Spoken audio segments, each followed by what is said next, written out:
जय श्री गणेश। ओम हरि हरि।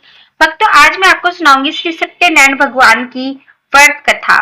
एक समय नैमिषारण्य तीर्थ में शौनकादिक 88,000 ऋषियों ने श्री सूत जी से पूछा, हे प्रभु, इस कलयुग में वेद विद्या रहित मनुष्य को प्रभु भक्ति किस प्रकार मिलेगी तथा उसका उद्धार कैसे होगा।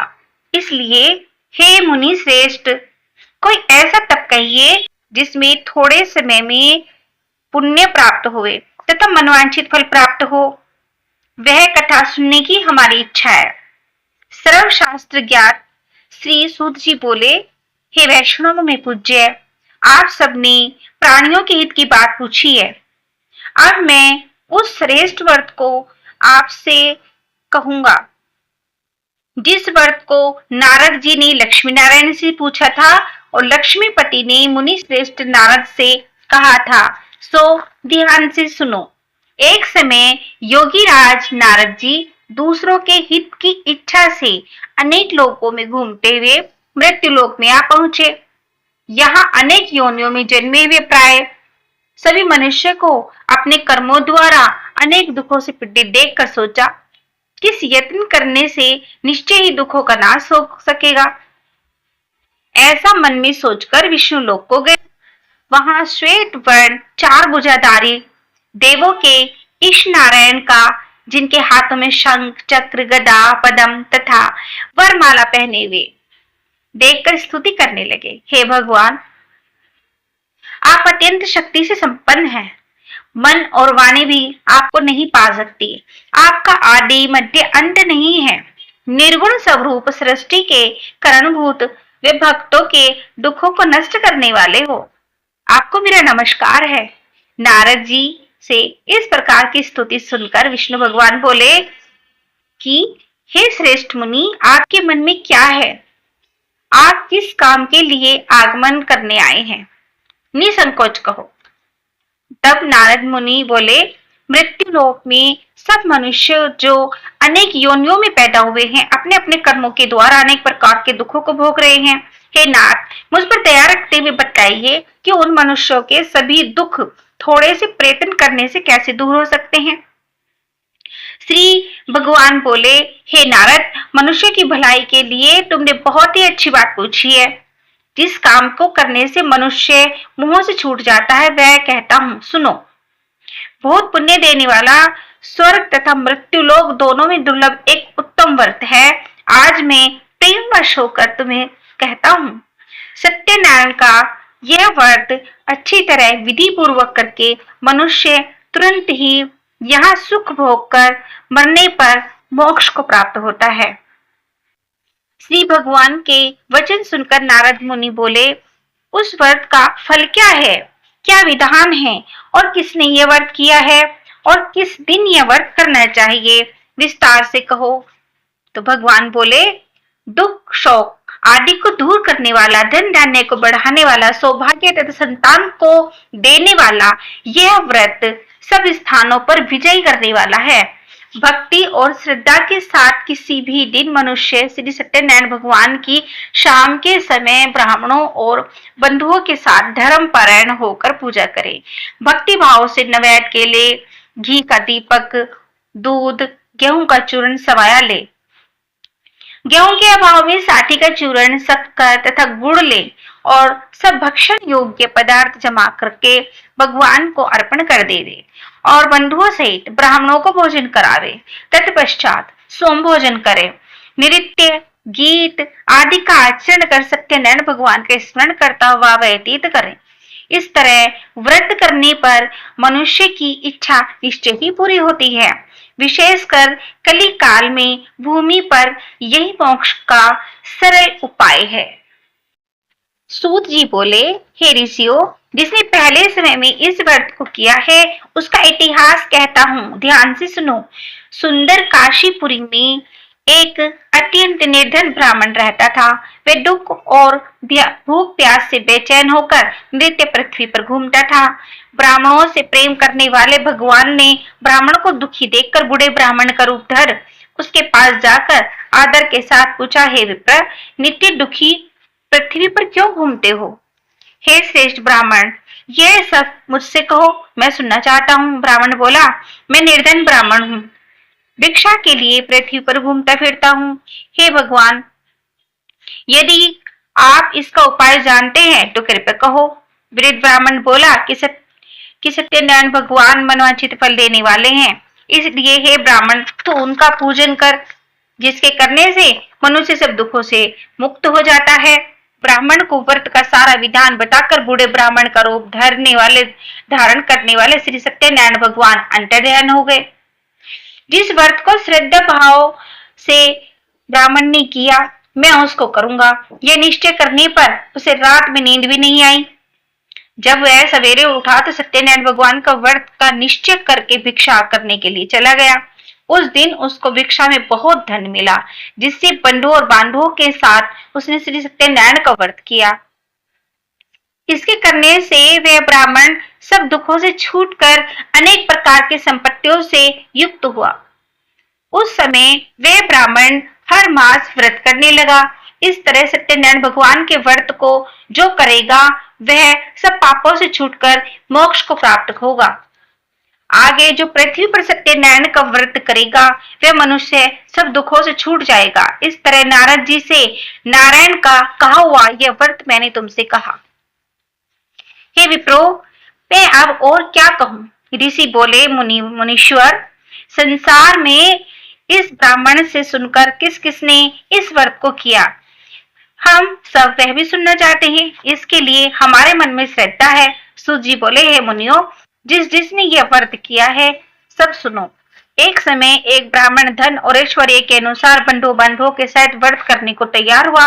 उसी समय एक लकड़ी बेचने वाला बूढ़ा आदमी आया और बाहर लकड़ियों का ढेर देखकर ब्राह्मण के मकान में गया। प्यास से दुखी लकड़हारा उनको व्रत करते हुए देखकर ब्राह्मण को नमस्कार करने लगा और कहने लगा, आप क्या कर रहे हैं, इसके करने से क्या फल मिलता है, कृपया मुझे भी बताओ। ब्राह्मण ने कहा, सब मनोकामनाओं को पूरा करने वाला यह सत्यनारायण भगवान का व्रत है। इसकी की कृपा से मेरे यहाँ धन धान्य आदि की वृद्धि हुई है। ब्राह्मण से इस व्रत के बारे में जानकर लकड़हारा बहुत प्रसन्न हुआ। चरणामृत ले और खाने के बाद अपने घर को गया। लकड़हारे ने अपने मन में इस प्रकार का संकल्प किया कि आज शाम में लकड़ी बेचने से जो धन मिलेगा उसी से सत्यनारायण भगवान की उत्तम व्रत करूंगा। यह मन में विचार करके वह बूढ़ा आदमी लकड़ियों के ढेर को अपने सर पे रखकर जिस नगर में धनवान लोग रहते थे वह उस नगर में गया। उस रोज वहां पर उसे उन लकड़ियों का दाम पहले से भी चौगुना मिला। तब वह बूढ़ा लकड़हारा दाम ले और अति प्रसन्न होकर पके केले की फली, शक्कर, घी, दूध, दही, गेहूं का चूर्ण आदि इत्यादि सत्यनारायण भगवान के व्रत की कुल सामग्रियों को लेकर अपने घर आ गया। फिर उसने अपने भाइयों को बुलाकर विधि के साथ में भगवान श्री की पूजन और व्रत किया।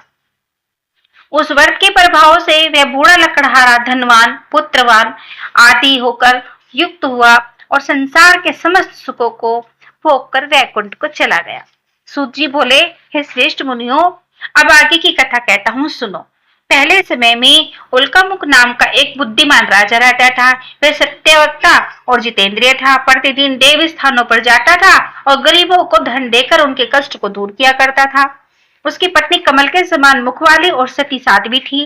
भद्रशिला नदी के तट पर वह उनको दोनों ने श्री सत्यनारायण भगवान का व्रत किया। उस समय वहां एक साधु वैश्य आया। उसके पास व्यापार के लिए बहुत सा धन था। वह नाव को किनारे पर ठहराकर राजा के पास आ गया और राजा को व्रत करते हुए देखकर विनय के साथ पूछने लगा, ही राजा, भक्ति युक्त चित्त से ये आप क्या कर रहे हैं? मेरी सुनने की इच्छा है, सो आप मुझे भी बताइए। राजा बोला, हे साधु, पांडवों के साथ पुत्रादि की प्राप्ति के लिए यह है महाशक्तिशाली सत्यनारायण भगवान का व्रत व पूजा किया जा रहा है। राजा के वचन सुनकर साधु आदर से बोला, हे राजन, मुझसे इसका सब विधान कहो, मैं भी आपके कथानुसार इस व्रत को करूंगा। मेरे भी कोई संतान नहीं है और इससे निश्चय ही होगी। राजा से सब विधान सुनकर व्यापार से निवृत्त हो वह आनंद के साथ घर गया।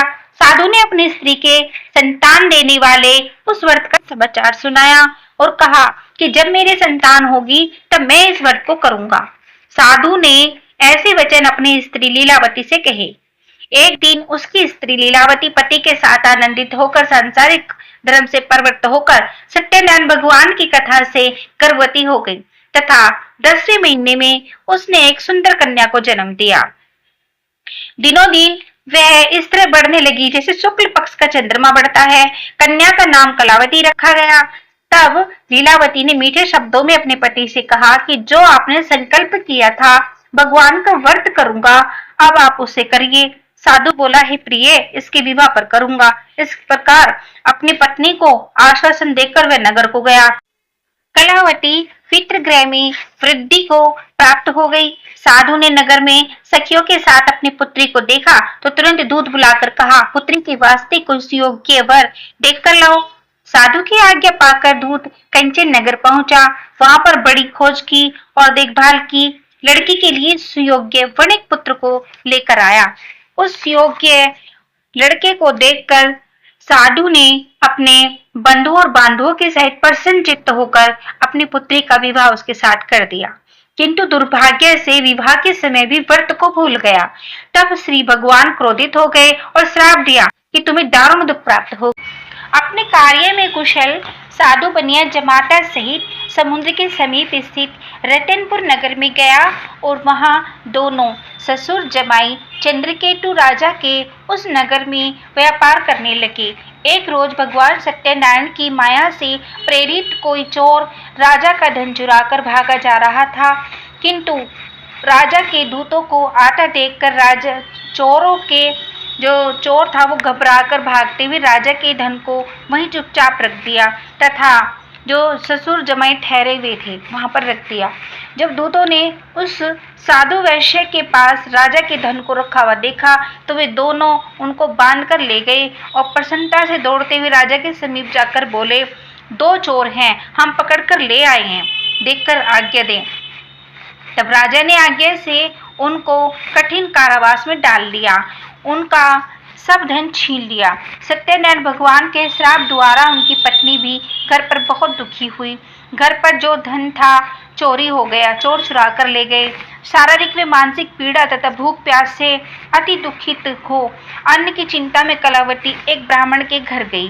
वहां उसने सत्यनारायण भगवान का व्रत होते देखा। फिर कथा सुनी तथा प्रसाद ग्रहण कर रात को घर पर आई। माता ने कलावती से कहा, हे पुत्री, अब तक कहाँ रही? वह मन में तेरी क्या है? कलावती बोली, हे माता, मैंने एक ब्राह्मण के घर श्री सत्यनारायण भगवान का व्रत देखा है। कन्या के वचन सुनकर लीलावती भगवान के पूजन की तैयारी करने लगी। लीलावती ने घर परिवार और बंधुओं सहित श्री सत्यनारायण भगवान का पूजन किया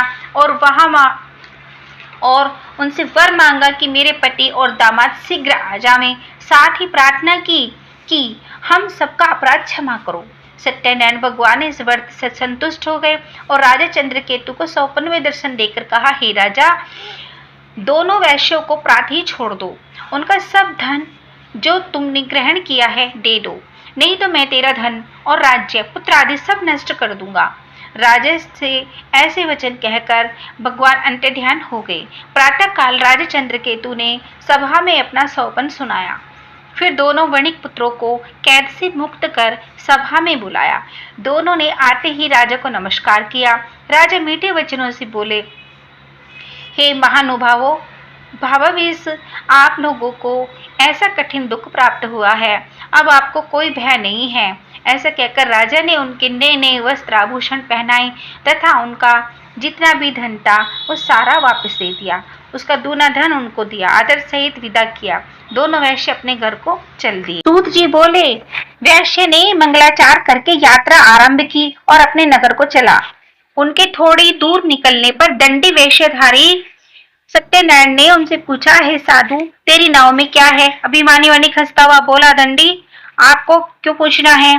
क्या धन लेने की इच्छा है? मेरी नाव में तो बेलपत्र भरे हुए हैं। वैश्य के कठोर वचन सुनकर भगवान ने कहा, तुम्हारा वचन सत्य हो दंडी। ऐसा कहकर दूर जाकर बैठ गए। दंडी के जाने पर वैश्य ने नित्य क्रम के पश्चात जब नाव को ऊंची उठी देखा तो अचंभित होकर नाव में बेलपत्र देखे और देखकर मूर्छित होकर जमीन पर गिर पड़ा। फिर मूर्छा खुलने पर अत्यंत शोक प्रकट करने लगा।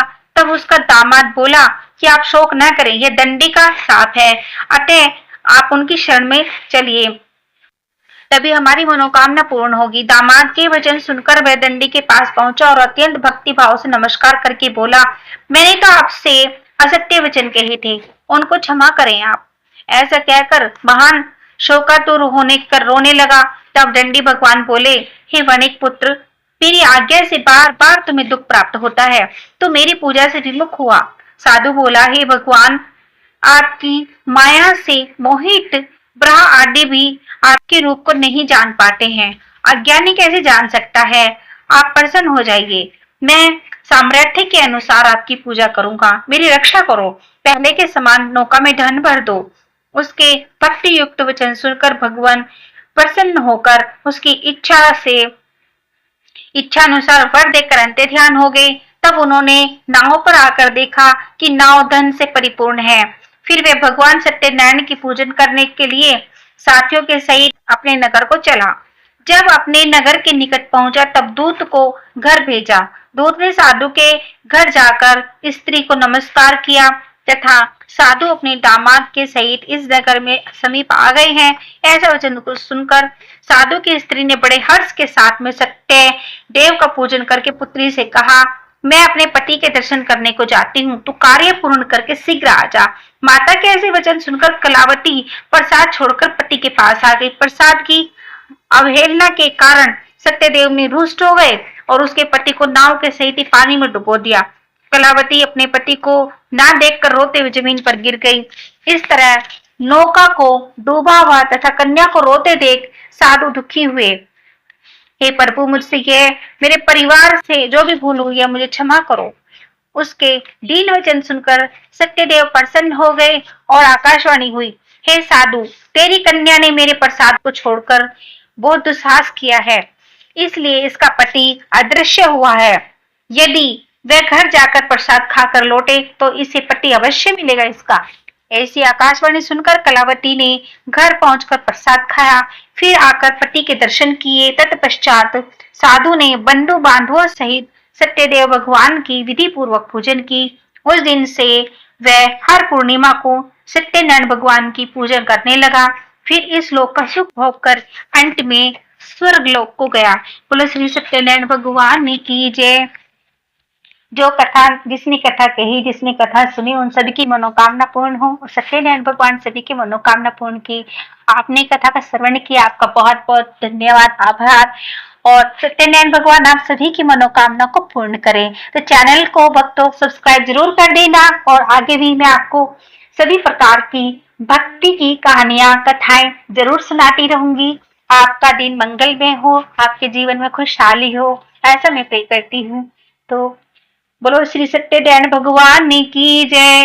भक्तों कमेंट में श्री सत्यनारायण भगवान की जय, ओम हरि हरि, राधे राधे जरूर लिखें और अपनी हाजिरी लगाए। बोलो सत्यनारायण भगवान की जय।